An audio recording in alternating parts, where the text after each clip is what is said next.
మోకాళ్ల నొప్పులు, gas, gut health వంటి సర్వ రోగాలకు నివారణి అరుణ యోగా ఆముదం. ఏమంటున్నారు జనాలు మీ అమ్మ దగ్గరికి వచ్చి? ఫుల్ హ్యాపీ అన్న.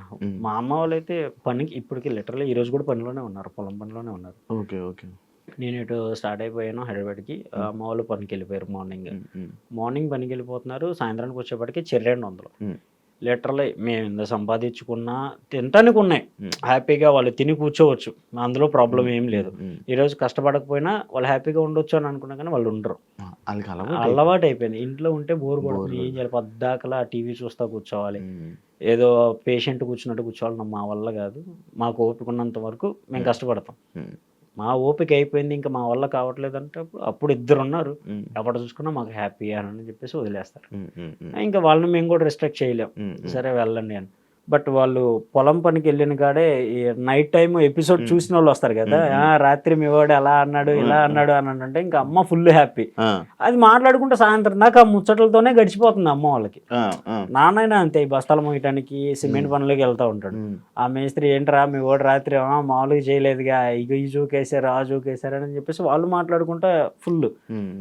ఫస్ట్ నామినేషన్ అప్పుడు యూ డిడ్ నాట్ అని చెప్పేసి మా మేనకోళ్ళు మేనల్లుడు నామినేషన్ లాగా నుంచొని మా అమ్మ నాన్నకి చేసి చూపిస్తున్నారంట. అది చెప్పుకొని ఫుల్ హ్యాపీ. ఇద్దరు మా అక్క కూతురు పిల్లలు ఇద్దరు మా దగ్గరే పెరుగుతున్నారు. వాళ్ళని ఇమ్మూనే చదివిస్తున్నాడు కూడా. సో వాళ్ళిద్దరికి ఇమ్మూలని ఫుల్ పిచ్చి. ఇంకా మామ మామ మామ ఇంకా 9 అయిందని అంటే నిద్ర బయలు కూడా లేచి బిగ్ బాస్ అయిపోయిన తర్వాత పడుకుంటున్నారు. అంత అంటే మంత్లీ ఒకసారైనా వాడు ఇంటికి వెళ్ళి వచ్చాడు వాళ్ళ కోసమైనా. ఇప్పుడు చాలా డేస్ అయిపోయింది కదా, ఇంకా అవ్వట్లా. ఇంకా అందుకని తప్పక నేను వెళ్ళి కనపడాల్సి వస్తుంది. ఏడుస్తున్నాడు కదా, చూసారా మీ అమ్మ ఎప్పుడు ఏడడం? లేదు కదా, అసలు ఫీల్ అవుతున్నారా? మా నాన్న అయితే ఫుల్ ఎమోషనల్. మా అమ్మ కొంచెం ధైర్యంగా ఉంటుంది కానీ మా నాన్న అస్సలు ఉండలేడు. బాగా ఏడ్ చేస్తాడు. నాన్న లోపలికి వెళ్ళిపోయి అండ్ డెమోనను ఈ రంగుల పోటీల్లో వాటిలో కింద పడేసినప్పుడు చెప్పి ఉంటాడు. ఆయాస పడుతుంటే మా అమ్మకి టెన్షన్ వచ్చేసేది. ఫోన్ అప్పటికప్పుడు ఫోన్ చేసేది, వాడు ఆయాస పడుతున్నాడు.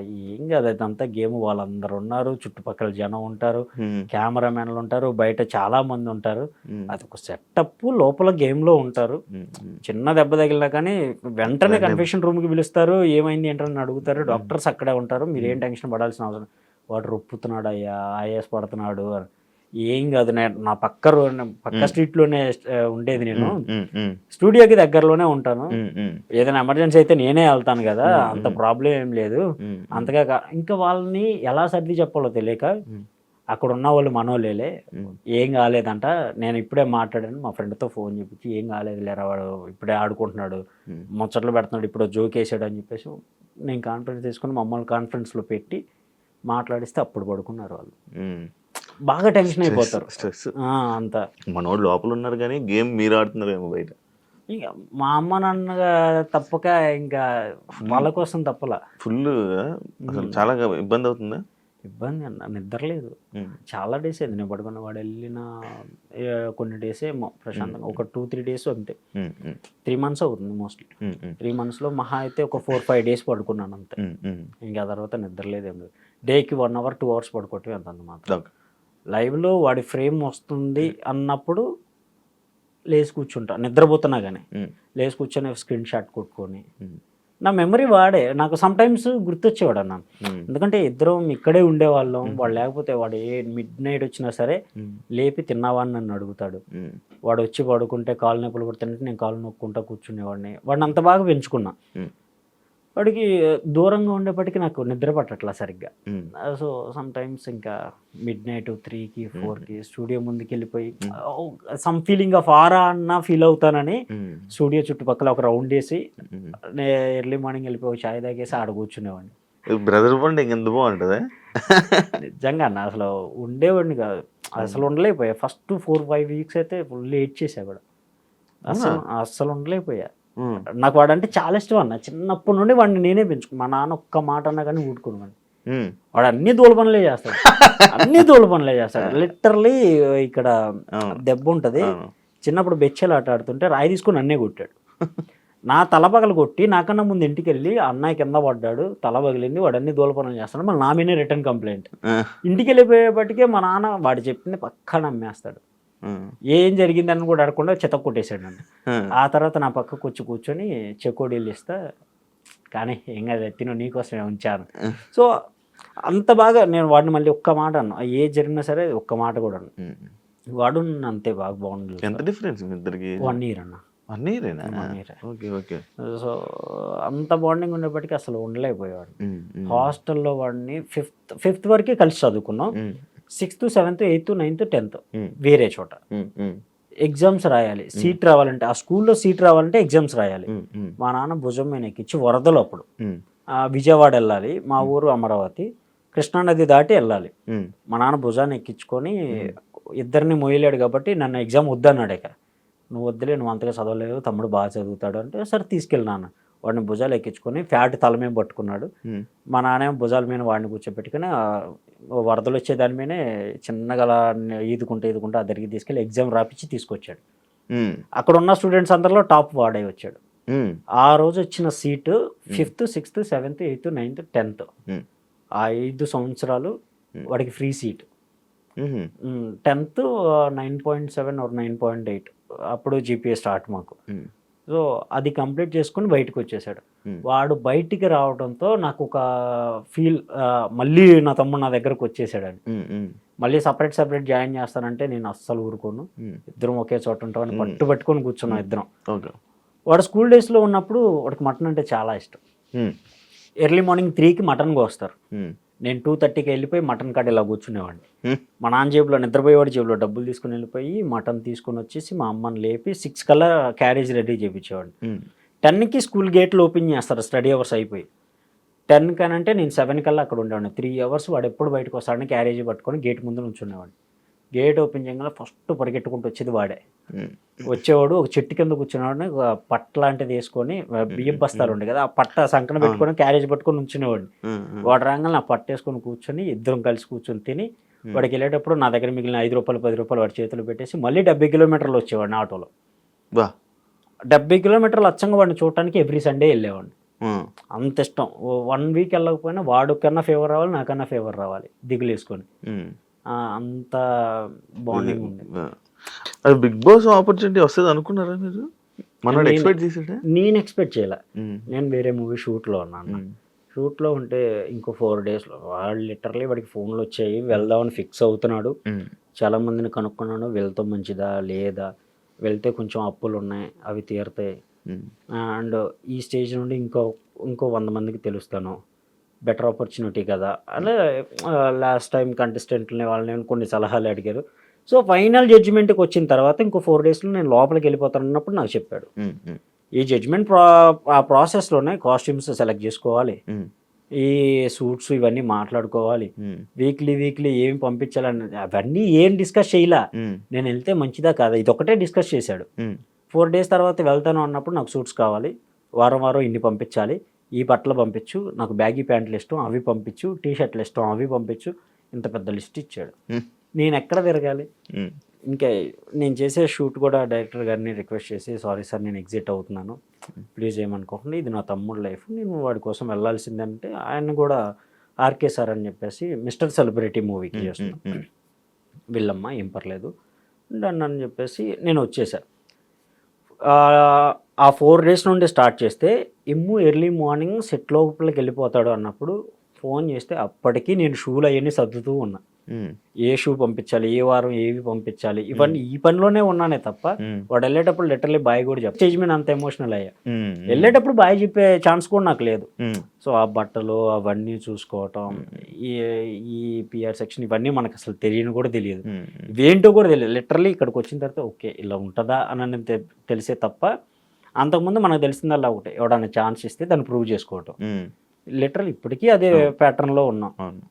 అన్న ఏదైనా ఛాన్స్ ఉందా, ఉంటే చెప్పండి నేను ఇది చేస్తాను, మీ దగ్గర ఏమైనా అవకాశం ఉంటే చెప్పండి. ఆ ఛాన్స్ వస్తే దాన్ని నిలబెట్టుకోవడానికి నానా కష్టాలు పడటం, ఇది ఒకటే తెలుసు. ఇన్ని ఉంటాయని తెలిస్తే అసలు వాడు వెళ్ళకపోవచ్చు, వెళ్ళుండొచ్చు, వెళ్ళినా కానీ నేను ఇదే కష్టం పడాలి. వాడు ఎంత కష్టపడుతున్నాడో నేను అంత కష్టపడితేనే అది జనానికి నేను చూపించగలను. సో దానికోసమే నిలబడ్డాను. అమ్మగారికి ముందు ఎప్పుడు బిగ్ బాస్ చూడలేదు కదా, వాళ్ళకి బిగ్ బాస్ ఏం తెలియవా? అంత లేదు. ఫస్ట్ అన్ని సీజన్స్ మా అమ్మ పిచ్చ ఫ్యాన్. అవునా? అన్ని సీజన్స్ లిటరల్ యావర్ కోసం ఏడ్చిన మా అమ్మ. అవునా? యావర్ గారు శివాజీ గారితో ఒక వర్డ్ చెప్పేవాళ్ళు అప్పుడు, అంటే నా అకౌంట్ లో డబ్బులు లేవు మా అన్న అనే కొన్ని సిచ్యువేషన్ జరిగాయి. లిటరలీ మా అమ్మ మన సిచ్యువేషన్ ఏమో వాడిది, నేను వాడికి సపోర్ట్ చేస్తాను అని. అండ్ అప్పుడులో 2K ర్యాలీ ఇవన్నీ అప్పుడు మొత్తం ఫాలో అప్ అయ్యేది మా అమ్మ ఒక్కతే. మా ఇంట్లో కంటిన్యూగా టీవీ షో చూసే వన్ అండ్ ఓన్లీ పర్సన్ మా అమ్మ. అవునా? బిగ్ బాస్ వదలదు, ప్రో కబడ్డీ వదలదు. మా నాన్న నిద్రపోతుంటే అదుగు పట్టుకో, ఇటు పట్టుకో, అరుస్తూనే ఉంటది. మా నాన్న లేచి ఇంక ఏ ఆనాలో తెలియక దిండు తల మీద పెట్టుకొని పడుకుంటాడు. సౌండ్ అన్న తగ్గించుకుంటే నువ్వు నోరుపుసుకు పడుకో అని అనిద్ది. అంత పిచ్చి టీవీ అంటే. అంటే మేము టీవీలో కనపడటం స్టార్ట్ అయిన కానుండి ఇంకా ఫుల్, ఇంకా వంట చేస్తున్నా ఫోన్ అక్కడ పెట్టుకుంటది, చేస్తానే ఉంటది. లేదంటే టీవీ సౌండ్ ఫుల్గా పెట్టేసి అది వింటూ వంట చేస్తూ ఉంటుంది. అంత బాగా టీవీ షోలు బాగా అలవాటు పడింది. అంత నువ్వు చూస్తావా బిగ్ బాస్? లేదా, చాలా లిటరలీ లాస్ట్ టైం సీజన్, అంతకు ముందు సీజన్, అండ్ ఎవరున్న సీజన్ చూశాను, పల్లవి ప్రశాంత్ గారు ఉన్న ఈ సీజన్ చూశాను. అండ్ ఈ సీజన్ ఇంకా నా తమ్ముడు కోసం కాబట్టి తప్పదు, ఇంకా 24/7 లైవ్ చూస్తూ ఉన్నా. ఆ తర్వాత తెలుసు, ఓ ఇంత ఉంటుందా దీంట్లో అని. ఇప్పుడు అర్థమైంది. ఇప్పుడు అర్థమైంది. ఓకే, వాళ్ళు అంత కష్టపడుతుంటే బయట ఇంత సపోర్ట్ వస్తుందా, ఓకే వాళ్ళ కష్టానికి బయట ఆడియన్స్ కూడా అంతే సపోర్ట్ చేస్తున్నారని ఈ రోజు అర్థమైంది. సంజన గారితో బాగుండే, ఎలా అనిపించింది? నాకు చాలా హ్యాపీ అన్న. మా అమ్మ నన్ను ఎంత హ్యాపీగా ఫీల్ అయ్యారో తెలియదు కానీ నేనైతే ఫుల్ హ్యాపీ. బికాస్ వాడిని నేను నా దగ్గర కూర్చోబెట్టుకుని, వాడు తలనొప్పి వస్తే నేను ఆయిల్ పెట్టేవాడిని, షూట్కి వెళ్ళేసి అలసిపోయి వచ్చి పడుకునేవాడు. కాళ్ళ నొప్పులు పుడుతున్నాయంటే నేను నొక్కుంటా తెల్లారులైనా కూర్చునేవాడు. అలాంటిది నా తమ్ముడిని కూర్చోబెట్టుకొని హెడ్ మసాజ్ చేస్తాను, నా కళ్ళ ముందు నీళ్ళు తిరిగాయి. ఓకే, నా తమ్ముడిని నాతో నేను ఎలా చూసుకుంటానో అమ్మ అలా చూసుకుంటుంది, చాలు, అందుకే అంతకు మించి ఏం కావాలని.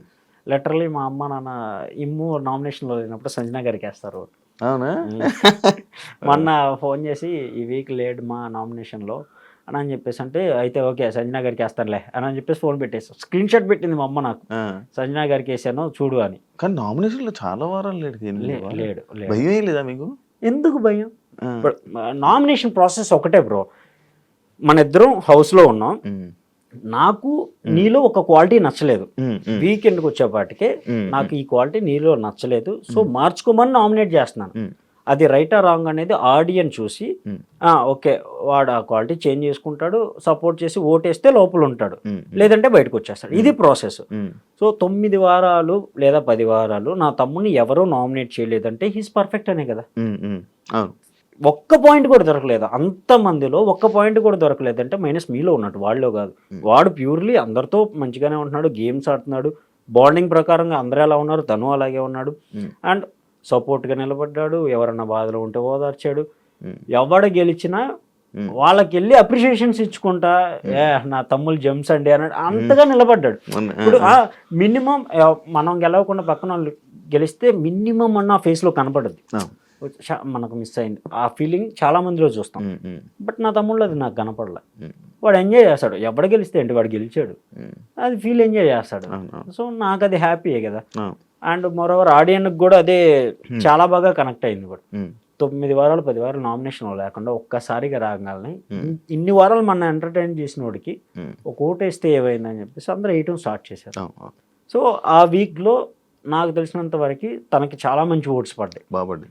అంటే అన్ని వీక్స్ యాక్చువల్లీ బిగ్ బాస్ చరిత్రలో అన్ని వారాలు నామినేషన్లో లేని పర్సన్ సడన్ గా నామినేషన్ వచ్చి ఎలిమినేట్ అయిన వాళ్ళే ఉన్నారు కానీ ఎవరు లేరు. లిటరలీ ఆర్గానిక్ గా వచ్చిన కొంతమంది ఫ్యాన్స్ నాకు మెసేజెస్ అన్నా వచ్చేస్తాడన్నా, అంత ఎంటర్టైన్మెంట్ నాకు తెలిసి ఇంకా బిగ్ బాస్లో అంత ఎంటర్టైన్మెంట్ చేసేవాళ్ళు నాకు తెలిసి ఎవరో కనపడలేదన్నా, చూద్దాం రాకపోతే బాగుండన్నా ఇలా మెసేజ్ చేసిన వాళ్ళు చాలా మంది ఉన్నారు. కొంతమంది అంటే మనం అంటే పడినోళ్ళు కూడా వచ్చేస్తాడు చూడు మీ వాడు, ఇంకేముంది లేదు సర్దుకోండి, నాకు తెలుసు బ్రో ఎంటర్టైన్మెంట్ చేయడానికి తప్ప మీరు దేనికి, ఇలా వచ్చిన మెసేజ్ కూడా చాలా ఉన్నాయి. సో నేను జస్ట్ చూసి వదిలేసి మన ప్రయత్నం మనం చేద్దాం. ఆడియన్కి నిజంగా నచ్చితే ఉంటాడు, నచ్చలేదు అనుకో ఓకే, నువ్వు నచ్చని పర్సన్ నువ్వు లోపల ఉన్నా వేస్టే, బయటకు వచ్చేసే. నేను రెండూ యాక్సెప్ట్ చేస్తా. సో అదేవిధంగా నేను చూస్తూ ఉన్నా ఓటింగ్ ఎంత వస్తుంది, ఈ రివ్యూవర్స్ చెప్పేవాళ్ళు ఎలా ఉన్నాయి, బయట ఓటింగ్ జనాలు ఏమనుకుంటున్నారు, ఇవన్నీ గమనిస్తూ కూర్చున్నా తప్ప నా సైడ్ నుండి ఆఖరి మూమెంట్లో నైట్ 12 అవుతుంది అన్నప్పుడు తప్ప నేను ఓటు వేయలే. నైట్ 12 అయిపోయి ఈ ఓటు అయిపోద్ది ఈరోజు అన్నప్పుడు అప్పుడేసి నెక్స్ట్ డే కోసం ఎదురు చూసేవాడిని. ఆ నెక్స్ట్ డే కూడా రోజంతా ఎంత ఓటింగ్ వస్తుంది ఏంటి ఎలా ఉంది బయట ఎలా ఉంది ఇవి నేను ఒక్కళ్ళని కూడా నాకు ఓటేయి నా తమ్ముడికి ఓటేయని అడగల. వెళ్ళిపోయి జనాల్లో నుంచునేవాడిని. నన్ను గుర్తుపడితే నా తమ్ముడు గురించి ఏమన్నా మాట్లాడతారా, మాట్లాడితే అది పాజిటివ్ మాట్లాడుతున్నారు, నెగిటివ్ మాట్లాడుతున్నారు. నెగిటివ్ మాట్లాడితే ఓకే ఇలా అర్థమవుతుందేమో ఆడియన్స్కి, లేదు పాజిటివ్ మాట్లాడే ఓకే నా తమ్ముడు గురించి కొంచెం మంచిగానే ఉంది చాలు, ఈ మంచి సపోర్ట్ ఉంటే చాలు, ఇలా ఫీల్ అయ్యానే తప్ప వాడు బయటకు వచ్చినా లోపల ఉన్నా వాడు ఎంటర్టైన్మెంట్ అనేది ఎక్కడ ఆపదు, కంటిన్యూ చేస్తూనే ఉంటాడు. And for more videos, Please subscribe to iDream. Please subscribe to iDream. Please subscribe iDream. And please subscribe to iDream. For more videos, subscribe to iDream. please like, share, and subscribe to the channel. Congratulations, iDream. Subscribe to iDream. Subscribe to iDream. So subscribe to iDream Media. iDreamకి iDream team అందరికీ huge congratulations. Please subscribe iDream Media. Please subscribe to iDream. Subscribe iDream. Please subscribe to iDream.